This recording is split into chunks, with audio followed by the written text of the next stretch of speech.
नमस्ते। इन्द्रादिकृतनारायणस्तुतिः। देवि प्रपन्नार्तिहरे प्रसीद प्रसीद मातर्जगतोऽखिलस्य प्रसीद विश्वेश्वरि पाहि विश्वं त्वमीश्वरी देवी चराचरस्य आधारभूता जगदस्त्वमेका महीस्वरूपेण यतस्थितासि अपां स्वरूपस्थितया त्वयैतदाप्यायते कृत्स्नमलङ्घ्य पीडे।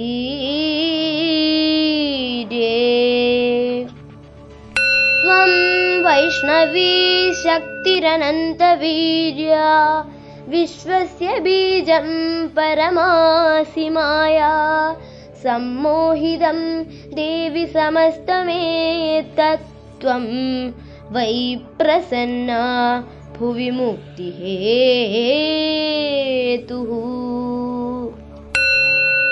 विद्याः समस्तास्तव देवि भेदा स्त्रियः समस्ताः सकला जगत्सु त्वयैकया पूरितमम्बैतत्कादे स्तुतिः स्तव्यपरा परोक्तिः।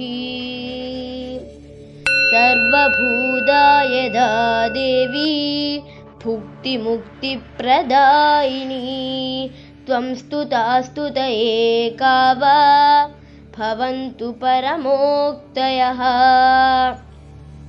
सर्वस्य बुद्धिरूपेण जनस्य हृदि संस्थिते स्वर्गापवर्गदे देवी नारायणि नमोऽस्तुते। कलाकाष्ठादिरूपेण परिणामप्रदायिनी विश्वस्य परतौ शक्ते नारायणि नमोऽस्तुते। सर्वमङ्गलमाङ्गल्ये शिवे सर्वार्थसाधिके शरण्ये त्र्यम्बके गौरी नारायणि नमोऽस्तुते। सृष्टिस्थितिविनाशानां शक्तिभूते सनातनी गुणाश्रये गुणमये नारायणि नमोऽस्तुते। शरणागतदीनार्थ परित्राणपरायणे सर्वस्यार्तिहरे देवी नारायणि नमोऽस्तुते। हंसयुक्तविमानस्थे ब्राह्मणी रूपधारिणी कौशाम्भक्षरिके देवी नारायणि नमोऽस्तुते।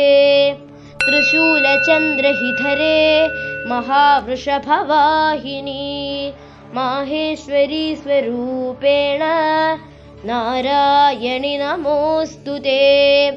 मयूरकुक्कुटवृते महाशक्तिधरे नखे कौमारीरूपसंस्थाने नारायणि नमोऽस्तुते। शङ्खचक्रगदा शङ्खगृहीतपरमायुधे प्रसीद वैष्णवीरूपे नारायणि नमोऽस्तुते। गृहीतोऽग्रमहाचक्रे दंष्ट्रोद्धृतवसुन्धरे वराहरूपिणी शिवे नारायणि नमोऽस्तुते। धन्यवादः। इन्द्रादिकृतनारायणस्तुतिः समाप्ता।